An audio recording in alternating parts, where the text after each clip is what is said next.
I am still buzzing from the Royal Rumble. It's one of those events that reminds me why I love this ridiculous thing known as pro wrestling in the first place. And I am so self-assured and so confident of my opinion, I don't even care if you go, Simon, you're a bored asshole. I am a bored asshole. You make a very good point, but I feel alive. I feel like dancing like Brock Lesnar did when MVP's music was playing, but I'm not going to do that, no dancing. There was just an element of surprise to the whole thing, and given we got a winner, while not totally unexpected, still felt like something fresh and like something new.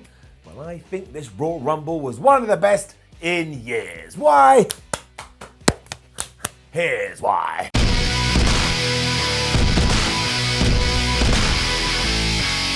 The real joy from my point of view is that not only did we have subplots that ran through the Royal Rumble match itself, but you also had callbacks to things, some of which happened in 2019, and that just makes me feel so rewarded for being a fan. It makes me feel like I didn't just waste my time hurling through all this crap, and that maybe we've turned a corner and WWE is on a path to, I don't know, Happyville. And I can feel this shift happening, and I'm starting to see satisfying payoffs that make me go, and put a smile on my face. And of course, all of this starts with Brock Lesnar. And I can understand why some people did have a problem with this, because it felt like the same old. Brock comes out, he whips people's ass, some of which who you really love, and it just makes you sad. And there are examples of WWE making tiny errors here, such as John Morrison. There was no need for John Morrison only to be in the Royal Rumble for 9 seconds. I can blink 20 times in 9 seconds, we should not be able to compare these two things, especially when you have guys backstage that you've already told the audience you're not going to do anything with. And I don't mean this disrespectfully, but a Zack Ryder, a Titus O'Neil, pick whoever the hell you want. Put them in that spot and at least let us hold on to this idea that maybe John Morrison is going to become a big star. Within 2 weeks, you've told us, meh, he's just another guy. However, you can't forget other things that we got and where we ended up, which is why I was smiling like a Cheshire cat when both Kofi Kingston and Rey Mysterio were in there with the Beast. I mean, we're all still very sour. I mean, the irony, because, New Day, don't be sour, that Kofi lost his championship in 9 seconds or whatever the hell it was. And this kind of felt a little bit like revenge, especially because when Big E was in there as well, I had a moment thinking to myself, are they actually going to allow this trio to throw out Brock Lesnar? I mean, I was utterly wrong, but did I believe it when I was sat there on my sofa? You bet your ass. Instead, yeah, Lesnar ruined them, but this was still WWE looking back to, like I say, stuff that happened last year. And I remember a time when they couldn't even look back to stuff that happened last week, so that is a positive evolution. And also, if we are going to talk about Brock Lesnar, which we are, because this is my video and I've decided what I wanted to talk about, you've got to give him a little bit of a round of applause, because he looked damn good. In terms of what he was meant to be doing, he came across like an unstoppable monster, and he also had a little bit of fun with all this. Like I said in the intro, when MVP's music was playing, Brock Lesnar, despite the fact he could rip all of our arms off, just had a little bit of a dance. He was shaking his tush. And you had that whole bit with Shelton Benjamin, like that wounded me like an arrow through the heart. Get it out, throw it over there. Because I love Shelton, but did I appreciate this for an entertaining skit? Yes, I did. And bravo to Mr. Benjamin for pulling it off as well as he did. So I've got no issues with it at all, and I've gone on this big rant, and I haven't even mentioned Keith Lee. He shoulder tackled Lesnar like he was a bag of bread. I liked it. Then who did we get to take Lesnar out? Of course, it was Drew McIntyre, who also went on to win the Royalist of Rumbles. And yeah, Brock had to be kicked in the dick by Ricochet, but just take the story of Drew and put it back into your head. Here is a guy that years ago got released from WWE, rebuilt himself on the indies, and now seemingly is going to headline WrestleMania against Brock Lesnar, the Ultimate Athlete. That's how you build a star, and we've been asking, pleading, begging WWE to give us a new star for years. And let's say you've never even watched WWE before, but you heard about this Royal Rumble concept and you tuned in. It takes all of 3 seconds to go, well, that Brock Lesnar guy, I better take him seriously. Then you see what he did, so you go, I'm definitely taking him seriously. And now straight away, you're looking at Drew McIntyre, who also looks like he could whip your bum, and you're going, well, he looks that way, plus he took out the other guy that I was already impressed with.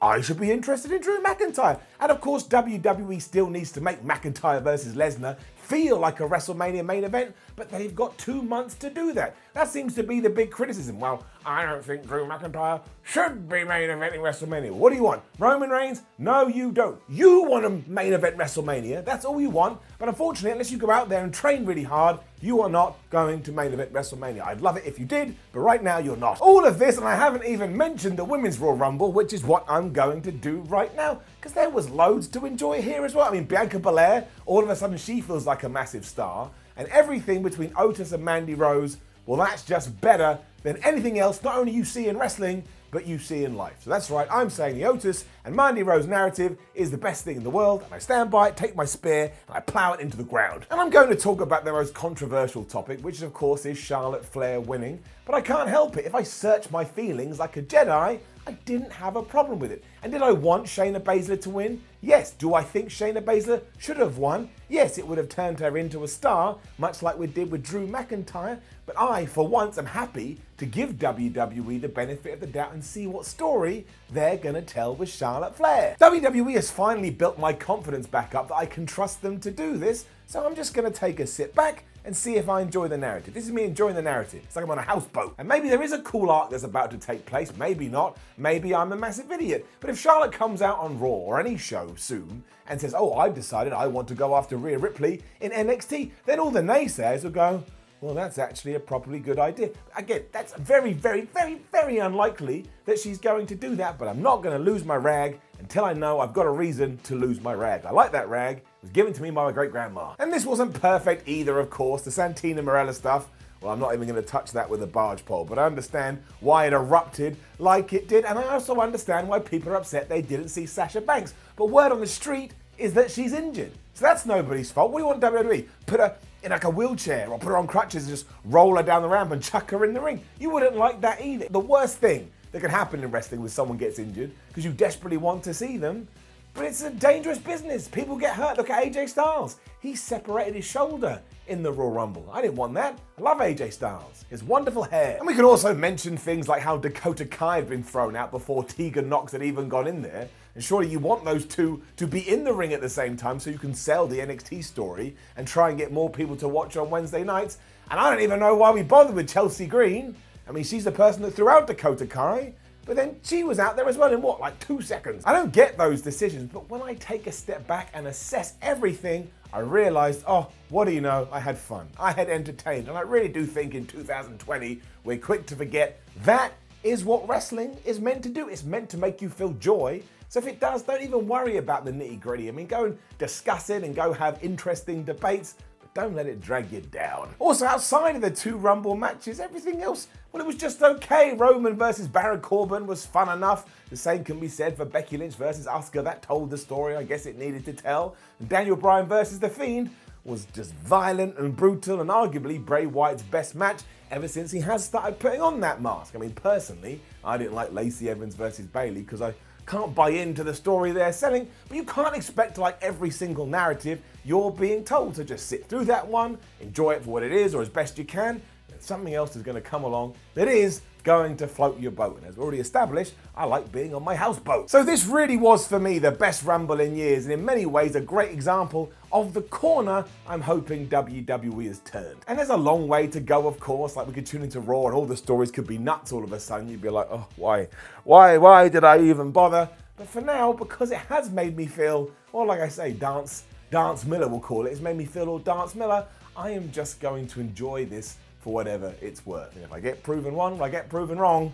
But at least I had a damn good Monday. What day is it? I got no calendars or anything. I think it's January the 27th. I'm potentially going to say it's January 27th. I will have a damn good January 27th, 2020. I win. Well, no, Drew McIntyre and Charlotte Flair won. And who else won? The Fiend, he won. Roman Reigns won. Bayley won. Sheamus won.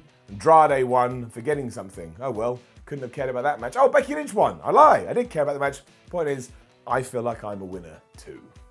Not massive loser. Now, don't forget to leave a comment below and let us know what you thought about the Royal Rumble last night. And I want to say this too. It's okay if you didn't like it. I'm just one guy, and for whatever reason, this really made me feel like I was champion of the world. Like the video, share the video, subscribe to What Culture Wrestling. You just go click. Then go watch other videos here on What Culture Wrestling ups and downs for the Royal Rumble. You can check that out and get my in-depth review. You can follow What Culture on Twitter at What Culture WWE to get up to date with news such as what's going on with Sasha Banks.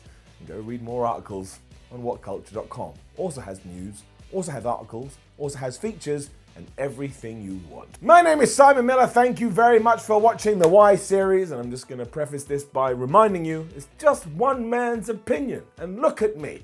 Absolutely, I can't even grow hair. You don't have to respect what I say. But I do appreciate you stopping in. I do appreciate you clicking, and I do appreciate WWE for putting on a damn good Royal Rumble event. And it wasn't too long, like 4.5 hours, maybe even 4. It didn't go past 5. And these days, if events don't go past 5 hours, they get the 2 thumbs up. I mean, it's a cheat. It's like what kids do. What do you want for Christmas? I want a pony. I can't afford a pony. We're living in a box. Okay, I just want a games console. And you go, oh, that's much cheaper than a pony. You buy the games console, even though originally you didn't even want to buy the games console. It's kind of what WWE has done with pay-per-view running lengths, but it still worked. I'll see you soon.